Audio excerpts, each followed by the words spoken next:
Ang may papayo ko lamang kay SPO3 Las Cañas, kung ang layunin ng inyong extrajudicial confession ay mapanagot sa ilalim ng batas si Pangulong Rodrigo Duterte at iba pang personalidad,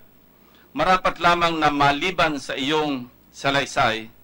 may maipakita pa kapang bukod at ibang ebidensya. Kung wala, ay maaaring masayang lamang ang oras ng mga tao dito dahil baka walang kahinatnan ang isinasagawa nating pagdinig sa araw na ito laban sa sino mang mga taong idinadawit mo. As chairman of the Committee on Public Order and Dangerous Drugs, I would like to state here and now, and this is my personal sentiment, that I have grown averse to flip-flopping statements made under oath, probably because of similar incidents in the past, directly and indirectly affecting my person.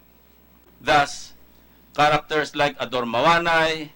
Udong Mahusay, Cesar Mancao, to name a few, who changed their sworn statements as if they were changing their socks, from white to black or vice versa,